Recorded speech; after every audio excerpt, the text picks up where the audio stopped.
নতুন ত্রিপুরা চাই নতুন লক্ষ লক্ষ বাংলাদেশি নতুনকারী দেখতে পুষবেন না খাই নাই লক্ষ লক্ষ রোহিঙ্গা নতুনকারী দেখতে পুষবেন না খাই নাই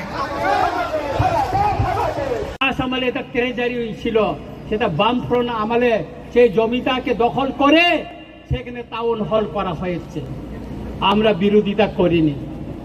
টাউন হল থাকুক আমরা বিরোধিতা করিনি কিন্তু গতকাল মাননীয় মুখ্যমন্ত্রী মহোদয় এই টাউন হলকে ডক্টর শ্যামাপ্রসাদ মুখার্জির নামে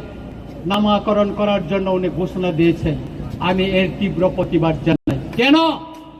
কেন আমি প্রতিবাদ জানাই ডক্টর শ্যামাপ্রসাদ মুখার্জির নামে আপনার শহরে আরেকটা বড় টাউন হল করুন আর এই টাউন হলকে টাউন হলে রেখে দিন ত্রিপুরায় বিভিন্ন রাজনৈতিক দল আমাদের ইতিহাস মুছার জন্য এখানে কম্পিটিশন চালাচ্ছে সেই কংগ্রেসের আমলে এই যে বর্তমানে যে আইজিএম এটা বিএম যে হসপিটাল ভিক্টোরিয়া মেমোরিয়াল হসপিটালকে সেটা আইজিএম করা হয়েছে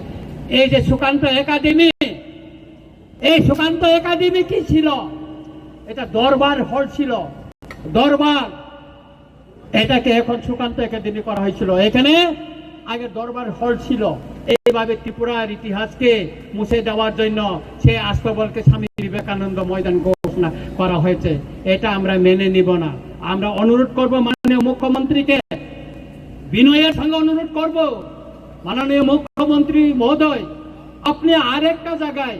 অনেক কোটি টাকায় শীততাপ নিয়ন্ত্রিত একটা ডক্টর শ্যামাপ্রসাদ মুখার্জির নামে আপনার আরেকটা হল করুন টাউন হল করুন তাতে আমাদের এটা আমাদের কোনো আপত্তি থাকবে না কিন্তু এই টাউন হলকে আপনি ডক্টর শ্যামাপ্রসাদ মুখার্জির নামে নামকরণ করে আপনি বিতর্ক হবেন না কারণ কেউ করেনি আমি ধন্যবাদ দিতে চাই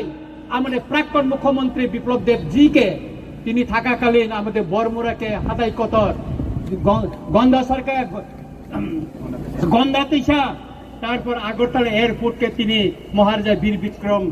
মহারাজার নামে তিনি করে গেছেন সেই জন্য ওনাকে আমি ধন্যবাদ জানাই তাই আমি মাননীয় মুখ্যমন্ত্রীকে অনুরোধ করব বিনয়ের সঙ্গে অনুরোধ করব এই যে টাউন হলকে আপনি যে ডক্টর শ্যামাপ্রসাদ মুখার্জির নামে যে নামকরণের ঘোষণা দিয়েছেন সেটাকে প্রত্যাহার করে নিয়ে অন্য জায়গায় ওনার নামে সসম্মানে ওনার স্ট্যাচু বানিয়ে ওনার জন্য একটা শহরে ভিতরে জায়গা দেখে ওনার নামে করুন তাতে আমাদের কোনো আপত্তি থাকবে না মোচেক সাউইন যত্ন সেই আন্দোলন আমরা করব এই মঞ্চ থেকে আমি ঘোষণা দিচ্ছি আমি সবাইকে বলতে চাই আজকে মিডিয়া এবং সারা ত্রিপুরা 6 অংশের জনগণের সামনে বলতে চাই এই আন্দোলন থেকে আমরা ছেড়ে পালিয়ে যাব না আমি রঞ্জিত দেববর্মা বলছি আপনারা জানেন আমি 1997 সালে সুইজারল্যান্ডে সেই জাতিসংঘে গিয়ে এই ইলিগাল মাইগ্রেন্টের কথা তুলে ধরেছে প্রথম ত্রিপুরা থেকে প্রতিনিধি হিসাবে তুলে ধরেছে নিশ্চয়ই আপনারা জানেন আজও আমি এই অবৈধ তৎকালীন পূর্ব পাকিস্তান আধুনিক বাংলাদেশ থেকে আগত বেআইনি অনুপ্রবেশকারীদের শনাক্ত করে তাদের দেশে সসম্মানে পাঠানোর জন্য আমি লড়াই করে যাচ্ছি এবং করে যাব তাকুরা বকুরা আং অকছানা নিষ্কান তিনি চিনি ও পান্ডাও চিনি বরম গানাং মহানন্দ বাবু তিনি নরনি তৈফাং তার ভাই মানজা কইকা চিনি কাউন্সিলর ত্রিপুরা হদানি বরম গানাং বীরেন্দ্র ত্রিপুরাनो কবই गोबां मा हदानि चिनि अकारारक फाइसक फाइका गोबां मा चिनि सिभिल सोसाइटिनि बरक फाइका गोबां मा चिनि एनजिओसनि बरक फाइका गोबां मा बरक যারা রাজনৈতিক পতাকা তলাওয়া ফাইনানি নাইয়া তিনি ওর পতাকা করে কোন রাজনৈতিক দল নেই পতাকা নেই আজকে আমাদের এই আজকে সমাবেশে কোন রাজনৈতিক দলের পতাকা নেই শুধু জাতীয় পতাকা নিয়ে আমরা আন্দোলন কারণ আমাদের এই ইস্যুটা হচ্ছে জাতীয় ইস্যু এই জাতীয় ইস্যুকে আমরা জাতীয় পতাকা নিয়ে আন্দোলন করব রাজনৈতিক পতাকা দিয়ে নয় আমাদের মহারাজা বলেছিল পয়লা জাতি ওলোপাতি সেই জন্য আমাদের জাতিকে আজ রক্ষা করতে হবে পয়লা, তারপর পার্টি। সেই জন্য আজকে পতাকা ছেড়ে দিয়েছে, পার্টির পতাকা ছেড়ে আজকে আমরা জাতীয় পতাকা নিয়ে লড়াই মাঠে নামছি। অনেকে হয়তো প্রশ্ন করতে পারে রঞ্জিত দেববর্মা তিপ্রা মঠার এমএলএ, উনি কিভাবে পতাকার বাইরে তিপ্রা মঠার বাইরে হয়ে গেল? না, আমি আজকে এখানে তিপ্রা মঠার এমএলএ হিসেবে আসিনি, আমি সাধারণ জনগণ হিসাবে, জনপ্রতিনিধি হিসাবে আমি এখানে এসেছি। এই লড়াই সর্ব অংশের জনগণকে নিয়ে লড়াই। এখানে বাঙালি, পাহাড়ি, মুসলিম, খ্রিস্টান, বুদ্ধিস্ট, হিন্দু সব অংশের মানুষকে নিয়ে আমাদের এই লড়াই। সেই জন্য আজকে এত লোক এখানে এসেছে। কেন এসেছে? আমাদের একটাই দাবি, একটাই, সেটা হচ্ছে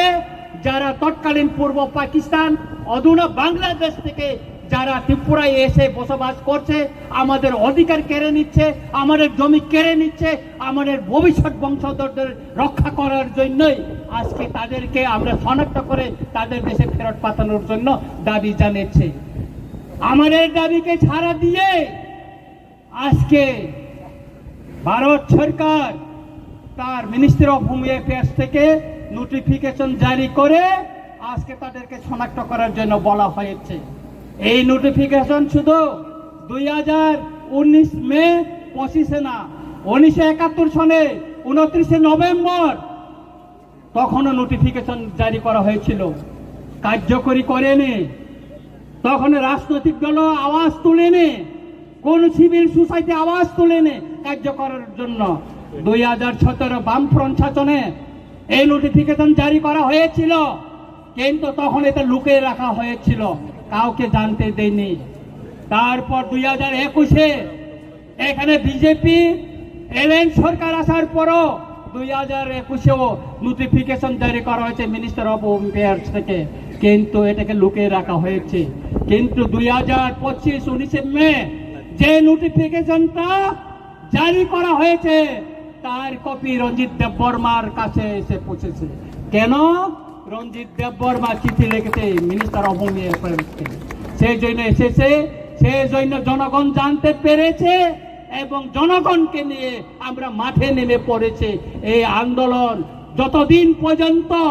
একজনও যদি ত্রিপুরা রাজ্যে, ভারতবর্ষে যদি অবৈধ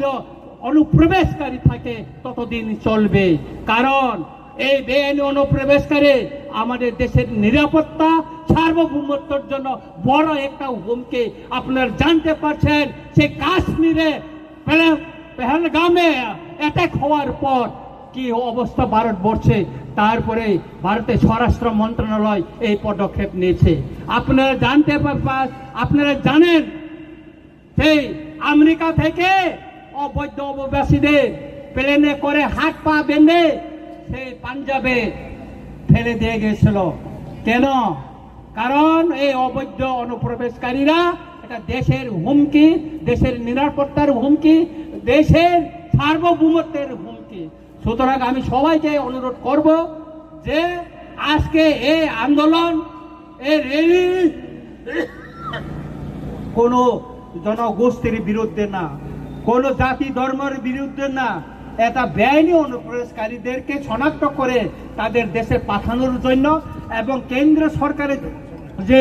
নির্দেশনা তাকে কার্যকরী করার জন্য এই আন্দোলন আগামী দিনে চলবে। আমি আমার বক্তব্যকে আর বেশি আর শুরু হয়ে যাবে। আপনারা শৃঙ্খলাভাবে সবাই মিছিলে জাতীয়